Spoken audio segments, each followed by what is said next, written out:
Welcome to True Crime Stories for English Learners, where real-life mysteries meet clear and simple English.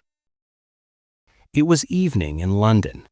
A young woman named Cecily sat on her sofa scrolling through Tinder. She had finished work, made dinner, and now wanted to relax.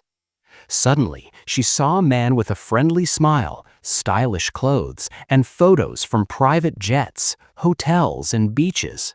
His profile said, Simon Lviv, CEO, investor, world traveler. He looked successful. He looked kind. He looked like someone from a dream. She swiped right. It was a match. She smiled. But what she didn't know was that this match would change her life and empty her bank account. Simon Leviev was not really a CEO. He was not rich. He was not the son of a famous billionaire.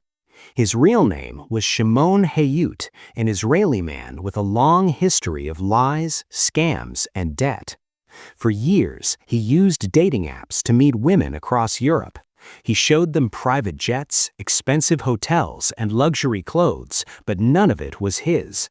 He lived a fake, rich life using money stolen from other women.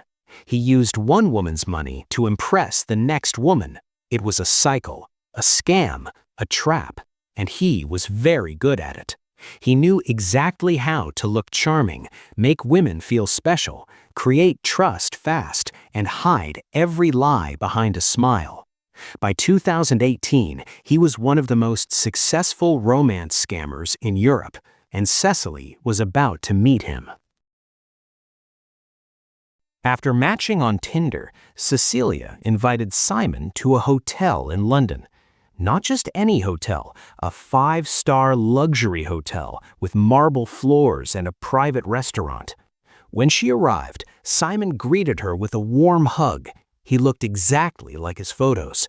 They drank coffee in the lobby. They talked about family, travel, dreams. Simon said, "I want to get to know you. Come with me to Bulgaria tonight. I have a business meeting." Cecilia was surprised.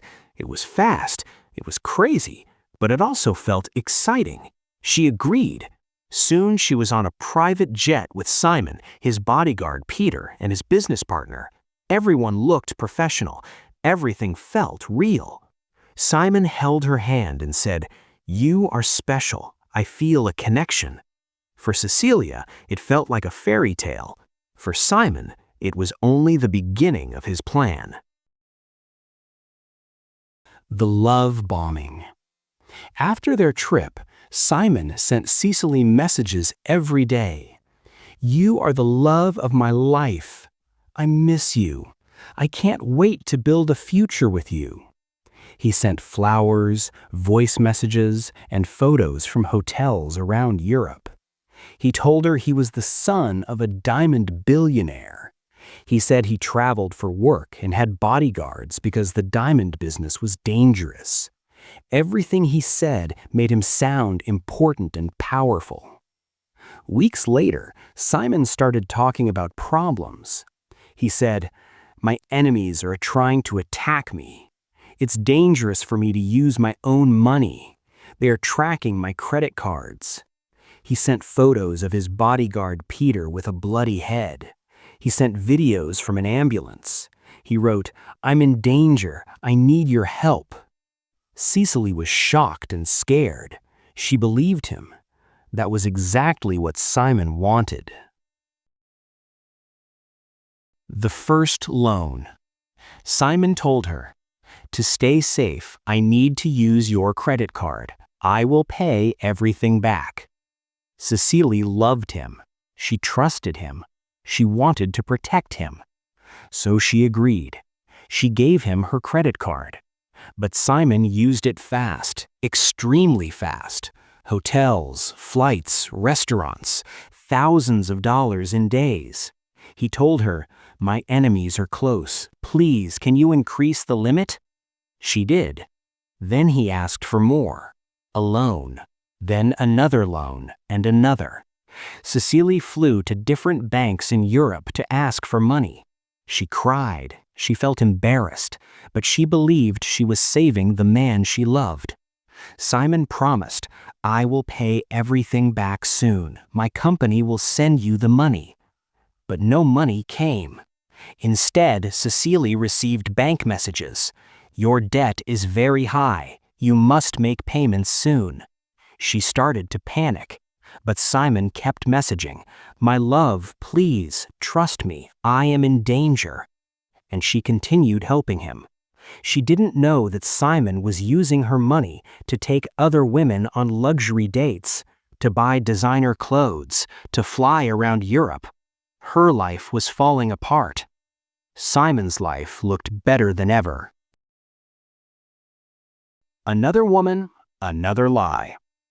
While Cecily struggled with growing debt, Simon continued his life of luxury. He stayed in expensive hotels, he bought designer clothes, he took private jets, but he wasn't alone. He was dating another woman, a Swedish businesswoman named Pernilla. But to her, he wasn't a boyfriend, he was a close friend. He told Pernilla the same story. "I am the son of a diamond billionaire. I travel for work. My enemies are trying to hurt me." He invited her to concerts, restaurants, and luxury trips around Europe. He paid for everything. Pernilla was impressed. She trusted him, but she didn't know that the money Simon spent on her was the money he took from Cecily. Simon's scam was simple. Use woman A's money to impress woman B, to borrow money from woman B to impress woman C, and continue the cycle forever. It was like a romantic Ponzi scheme. Cecily's debt was now extremely high. She couldn't sleep, she cried often, but she still believed Simon loved her. One night, she Googled his name, Simon Leviev. She expected to see articles about a successful businessman. Instead, she found news reports about a wanted criminal in Israel, a man with a different name, Shimon Hayut. Her heart started racing, her hands were shaking. Everything was a lie. The private jets, the hotels, the bodyguards, the danger, the enemies. Nothing was real. She realized she had been scammed, and she was not the only one. Cecily was scared, not only about the money, but about her safety. Simon knew where she lived. He had her passport photos, her address, her personal information. But she decided to fight back. She contacted a Norwegian newspaper, VG, and told them everything. VG reporters were shocked. They started investigating immediately. They discovered Simon used fake names. He had scammed many women. He used the same messages with all of them. He lived in hotels without paying. He was wanted in several countries. The reporters contacted Pernilla, who was also confused and didn't know she was part of a scam. Together, Cecily and Pernilla helped the journalists uncover the full truth. They followed Simon's trail across Europe: Helsinki, Stockholm, Amsterdam, Munich, Rome. Everywhere he went, he left behind unpaid hotel bills, angry landlords, women with debt, and broken promises. Finally, they got a photo of Simon's real passport. His real name? Shimon Yehuda Hayat. His real life? A scammer. VG published the story. It became international news. The arrest. After the article went viral, police forces across Europe searched for Simon. He tried to escape. He changed hotels. He bought new clothes. He booked flights under different names. But on June 28, 2019, at an airport in Greece, police finally caught him. He was arrested for document fraud, theft, and using false identities, but not for the money he stole from women. Those crimes were harder to prove.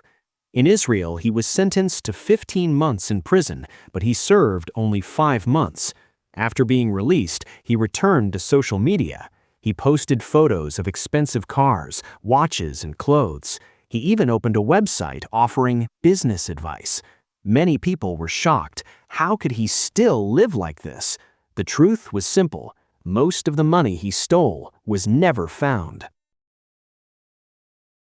Today, the Tinder Swindler case is famous around the world.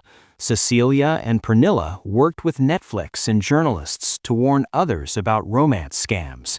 They continue rebuilding their lives, step by step.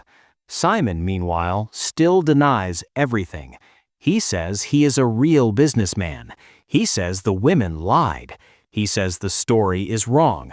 But the evidence, the messages, photos, loans, and flight records tell a different story. The story of a man who used charm, lies, and fear to take millions from women who only wanted love. And in the end, it shows something important. Sometimes the most dangerous criminals don't use guns or violence. They use promises and fake love.